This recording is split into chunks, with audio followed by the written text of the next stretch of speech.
Hello, welcome to Mlc Tv News Hour. I am Fatima Yakub. The headlines. National Assembly, Nigeria Bar Association senators reject proposed 6 law school campuses. KOGI State Contributory Pension Scheme to commence January 2022. Challenge Parenthood Initiative thanks Governor Bello. And now the news in detail. The federal government yesterday officially launched an online platform for the sale of houses completed under its National Housing Program, NHP. Minister of Works and Housing, Babatunde Raji Fashola, made the disclosure at the unveiling ceremony of the portal held at the ministry's headquarters in Abuja. He explained that the portal was opened in all the 36 states of the Federation, including the Federal Capital Territory, FCT, adding that they urged government at all levels as well as Nigerians to use this opportunity and apply for the houses. According to the minister, they just converged to introduce the portal for the public to be able to come and apply for the National Housing Program online. He said this will help to implement the economic purpose and blueprint because by the time they are done with this idea, the country will not have problem with the recession and that objective will be fulfilled. Fashola said there are 5 phases of this project. Phase 1 and 2 are done with, soon done with phase 3, and he emphasized that this will be the only solution to market these houses. He said they have different types of contractors, first medium size, which is the businesses owned by Nigerians, and they are also by international businesses that will involve Nigerians abroad. So this will give them the opportunity not only to contribute to the sustainable development of the country, but also their staff. Fashola commended the Federal Mortgage of Nigeria, FMBN, for being at the forefront of the cooperative housing initiative at the federal level. The minister further stated that the houses will be available in different forms for those who want to pay through mortgage and some through loan, pointing out that, in fact, there are so many ways to purchase the houses. The Federal Capital Territory FCT Minister Mohammed Musa Bello has on Tuesday read Route Act to plot owners who fail to develop their properties along Mabuchi Interchange in Abuja. Bello said this act has constituted nuisance in the area and the administration can no longer fold its hands to watch the beautiful city of Abuja defaced by shanties, illegal shops and brothels. Hence, he gave a marching order that the area be clean and made green. This was made known on Monday in Abuja when the FCT Ministerial Tax Team on City Sanitation stormed the area for a cleaning exercise. Fielding questions from newsmen immediately after the cleanup exercise, the tax team chairman, Ikaru Atta, the minister has ordered that if landowners around that area fails to develop their properties, the land will be revoked and given to a person who can build it. According to him, the FCT minister will not take nonsense.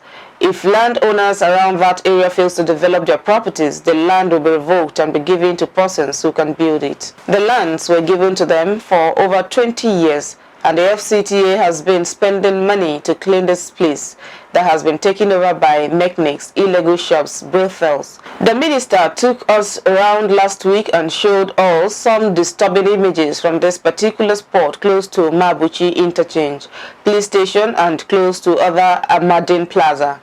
There are several illegalities coming up here, and the minister gave a marching order to clean this place, restore the greens, and ensure that plot owners who have not developed their plots do so quickly. The minister insisted that the Mabuchi interchange should be totally green from all sides. It's good we do it very early.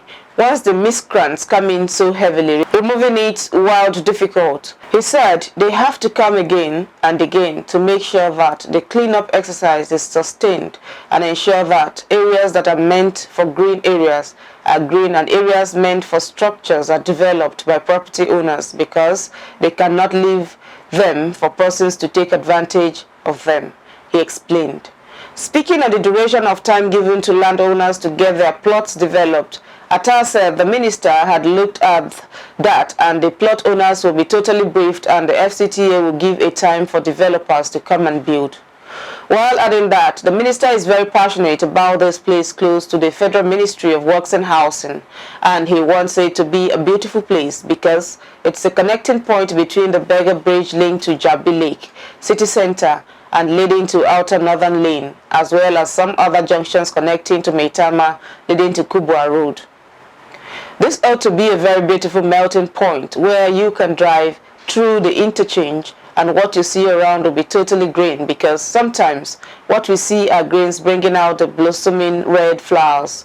You still see some offensive shanties that is painting Abuja in a very bad light, he added. Meanwhile, the acting director, Abuja Environmental Protection Board, Kaka Ali, said the area has been taken over by hoodlums, and the administration directed that they reclaim it for public use as a recreational center where people can come during their leisure and relax with their families. He said all the agencies are involved, AEPB, Develop Control Parks and Recreation. By the time they clean this place, they'll hand it over to the Parks and Recreation to fence it. Nigeria Bar Association National Assembly senators reject proposed 6 law school campuses. The move to create additional 6 law schools in addition to the existing 7 has suffered a setback during a one-day public hearing in Abuja. This followed contributions by the Council of Legal Education, Nigeria Bar Association, NBA, and some senators at the fora. One of the bills seeking to amend the Legal Education Consolidation Act of 2004 was sponsored by Senator Smart Adeyemi, representing KOGI West. The public hearing was organized by the Senate Committee on Judiciary, Human Rights and Legal Matters. The chairman, Senate Committee on Judiciary, Senator Peyemi Bamidele, called for input from critical stakeholders on the legislative proposed entitled Legal Education Consolidated Ex-Secretarial Amendment Bill 2021, but received unfavorable submissions from most of them. Senator Ike Ekweremadu, representing Enugu West, called on his colleagues to be cautious on the proposal, adding that it may politicize legal education in the country. He advised that establishment of new campuses of law schools should be left at the discretion of Council for Legal Education as empowered by the Act 1962. Also, the National President of Nigeria Bar Association, Olumide Apata, SAN, said the move was unnecessary as the existing 6 campuses are underfunded. Mr. Apata commended the Rivers State government for building a state-of-the-art campus in Port Harcourt. KOGI State Governor Yahya Bello has been commended for kickstarting the contributory pension scheme in KOGI State. The state head of civil service, Anna Odiyo, gave the commendation in Lokoja while declaring open a 3-day sensitization workshop for civil servants. Odiyo noted that the welfare of civil servants is paramount to KOGI State government, hence the introduction of the contributory pension scheme. The head of civil service, who said the sensitization was important to the success of the scheme, advised civil servants to key into it. Director General KOGI State Pension Commission, Mariam Abedo, noted that the contributory pension scheme is the best policy for civil servants, urging them to embrace the scheme wholeheartedly. Mariam said the scheme was a policy enacted by the federal government which started since 2004, and most states have domesticated it, including the private sector. According to her, KOGI State government, after x-raying the benefits of the scheme in 2018, passed a bill through the State House of Assembly, which was assented to by the state governor. She noted that as from January next year, everything in the commission would be digitalized, stressing that the idea of carrying files from one point to another will soon be a thing of the past. The facilitator, Habibat Ajoge, who x-rayed the benefits of the scheme, said the state contributory pension scheme is a product of National Pension Commission and it is being regulated by the national body, hence no room for manipulation of any sort. Habibat noted that the money deducted from civil servants by pension fund administrators should not be regarded as deductions because they are being invested into profit-making ventures, which will be beneficial to the civil servants in the long run. According to her, 8% of a civil servant's monthly income is being saved into retirement saving account with the state government, making a 10% contribution monthly as well. She noted that the scheme will improve the livelihood of the retirees and wipe out all the pain, stress and bottlenecks associated with gratuity and pension after service. KOGI State Council for Arts and Culture has a spectacular presentation at the opening ceremony of National Festival for Arts and Culture in Ekiti State, giving a good account of themselves while showcasing unity in diversity. In his opening address, the Governor of Ekiti State, His Excellency John Kayode Fayemi, stressed the need for unity in the country in order to overcome the challenges of the present time. Similarly, the Director General, National Council for Arts and Culture, Rusewe, charged participants to exhibit the positive side of the diverse cultures of the country, aimed at promoting the ethnic diversities of Nigeria towards a common goal. His Excellency, the Governor of KOGI State, Yahya Bello, represented by Honorable Commissioner for Culture and Tourism, Salifu Idachaba, charged the contingents to be good ambassadors of the state. During the opening ceremony parade, KOGI State's contingent gave a good account of themselves in terms of artistic elegance, creativity, and harmony. In this year's event, with the theme celebrating national unity, KOGI State participated in 3 major competitive events: drama, traditional board game, and indigenous fabric fashion. The KOGI State Commissioner for Commerce and Industry, Yunusa Gabriel Olofu, was bestowed with a certificate of Directorship Award for his outstanding leadership performance and immeasurable contributions to humanity by the KOGI East APC Elite Movement at Lokoja, KOGI State. Presenting the award, Okwoli Friday acknowledged that the award was in recognition of the Commissioner's performance in state since resuming office in the year 2020. Friday noted that their roles was to complement the effort of the APC government and help the party reach the grassroots of the state. He was of the opinion that conflict is unnecessary and avoidable in any society, and as such, the group stands to fight for the interest of the people. Responding, the commissioner appreciated the theme for the visit and praised the group for coming up with the noble idea of the elites. He noted that it is a remarkable period for politics right now and that his office is always open for any deliberation. Challenged Parenthood Initiative, CPI, has expressed its heartfelt gratitude to the Executive Governor of KOGI State, His Excellency Yahya Bello, for his prompt response to financial support appeal made by the family and friends of Bolu Obahopo, who was involved in a ghastly motor accident. A statement by the Executive Director, CPI, Eunice Abogun, stated that the governor's release of 2.5 million naira to defray Bolu's medical bill was magnanimous and thanked him for his dedication, attention, and readiness to help with very prompt response to requests. This timely assistance demonstrates a warm and bright ray of light representing good and caring governor who is attentive to the plight of others, knowing that they are in time of financial instability. Your donation is extra special. Eunice Abogun also thanked all that have supported the family of Bolu Obahopo since the unfortunate incident occurred and prayed for the success of the surgery. The South-South Support Group for Yahya Bello 2023 has urged Governor Bello to heed the people's call to contest the country's presidential election. A statement by the coordinator of the group, Comrade Dariel Haji Kebi, explained that the group has found out that Governor Yahya Bello is qualified to steer the affairs of the country come 2023. Doye said the group took the stance in view of Governor Bello's virtues as a young and vibrant leader who is capable of taking the country to greater heights. He assured Governor Bello that if he accepts to contest 2023 presidential election, the organization will mobilize and do everything within its power to support him for resounding success at the polls. The South-South Support Group for Yahya Bello are made up of youths, women, intellectuals, and political leaders from the South-South region. In the just concluded extraordinary elective congress of the Pan-African Youth Union (PYU) at Niamey, Niger Republic, which took place between the 15th and 16th November 2021, the sole candidate and Nigerian flag bearer, Ambassador Oladele John Nihi, defeated the Senegalese counterpart to claim the position of the Vice President, West Africa. The victory came as a result of enormous support and wide acceptance shown to the candidacy of Oladele John Nihi and Nigeria as a country by delegates across West African countries, as they gave all they could to see the emergence and actualization of the African Youth O'Clock mandate. They want to use this opportunity to appreciate African youths, West African youths and Nigeria for trusting the candidacy of Oladele John Nehi with this mandate for believing in his aspiration to reposition Africa and to make the Pan-African Youth Union a voice she is ought to be.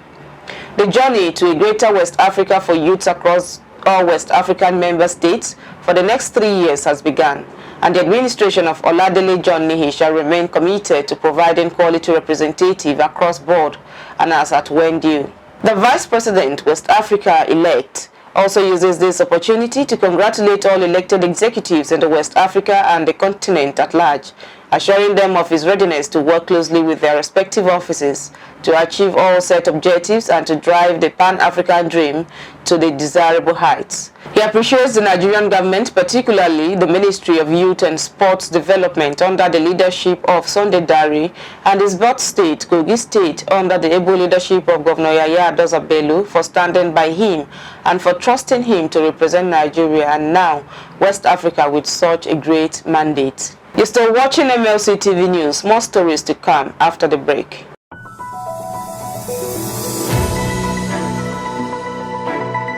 Mlc TV Online is here for your timely and reliable news that reaches you fast with the breaking news. Choose Mlc TV. Get human interest stories right here on Mlc TV with entertainment, sports, business, culture, tourism, and fashion news stories all featured on Mlc TV. Not forgetting political and current affairs news, state and federal government and people's matters will be discussed regularly on Mlc TV. Mlc TV, your one-stop online destination for unbiased, accurate news, entrepreneur ideas, and youth matters to the rest of the world. Mlc TV, reaching everywhere, informing everyone.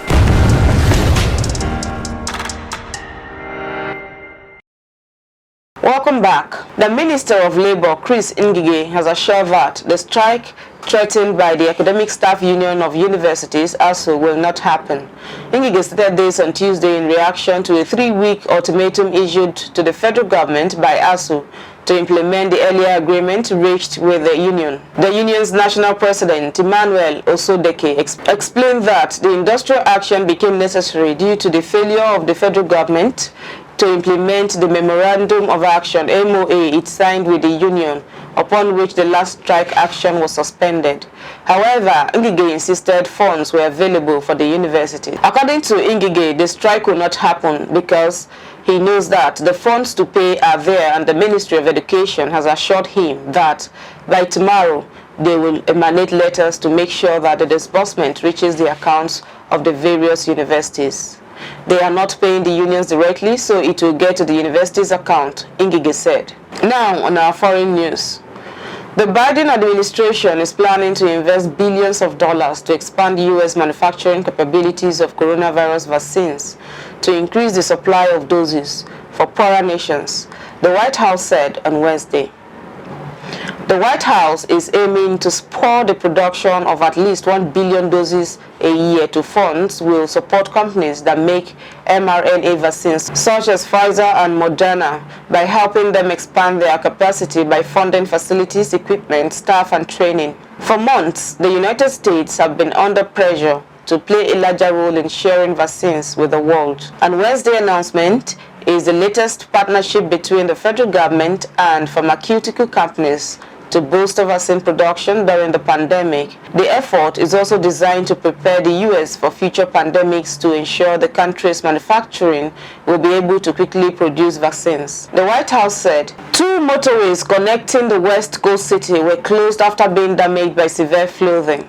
Thousands of people were forced to leave their homes due to massive storm which struck on Monday. A woman was killed in a highway landslide, and rescuers say at least 2 other people were missing. The woman's body was found near Lillooet, about 250 kilometers from Vancouver, according to the Royal Canadian Mounted Police. RCMP Sergeant Janelle Sohed said that rescuers had not yet determined the number of occupied vehicles that were lost in the slide, according to reporters. Motorist Cathy Renee told Reporters, she saw the landslide come down on traffic that was already at a standstill south of Lillooet.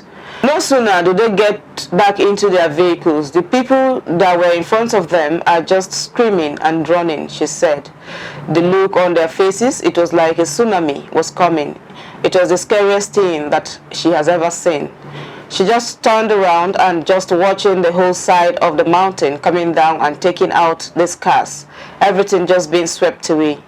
Just complete panic. Over to Jonah Malik on Sports Today.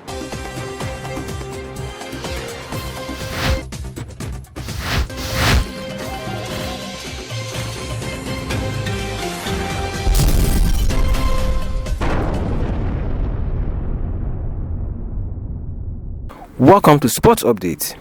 Nigeria, Cameroon, Algeria, Tunisia join 6 others in 2022 FIFA World Cup African Qualifiers playoff.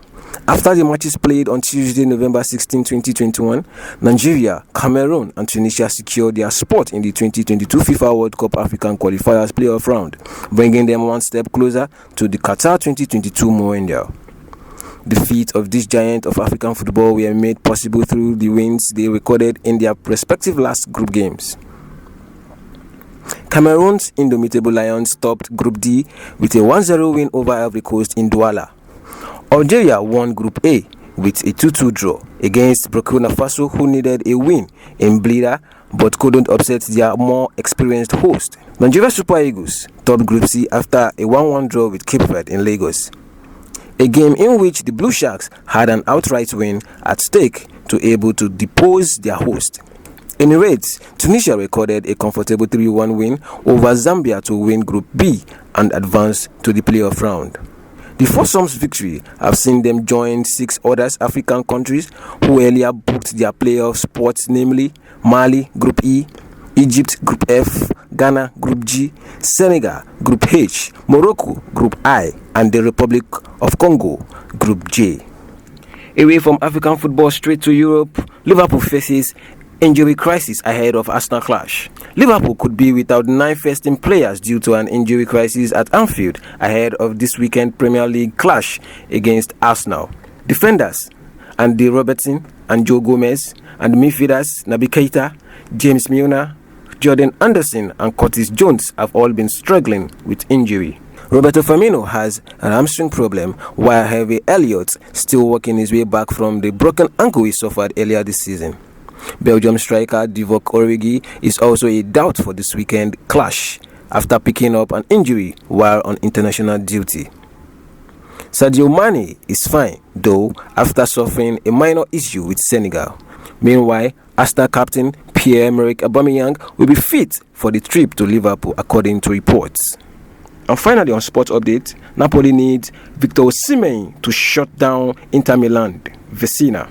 Italian journalist Rossi Vecina says Napoli will need the firepower of Super Eagles striker Victor Osimhen to shut down Inter Milan in this weekend's Serie A game. Vecina was quoted on Monday's edition on the Gazzetta dello Sport, where he said that the Nigerian international will be crucial to Napoli's progress this season. He noted that Osimhen can replicate his goal-scoring form in the Super Eagles for Luciano Pelletti team against the reigning Serie A title holder. That's Sports Update on Mlc TV. I am Malik Jonah.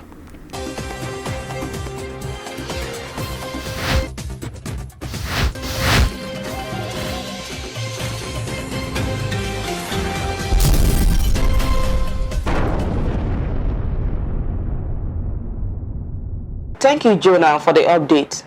That is today's news package. Do join us tomorrow via the same platform for your event coverage for news, sponsorship, and advert placement. Call the numbers displayed on your screen or visit any of our social media handles to drop your comments for us. Like our Facebook page, MLC TV, Instagram, Mlc Tv 2021. Subscribe to our YouTube channel, Mlc Tv. I am Fatima Yakub. Thanks for staying with us.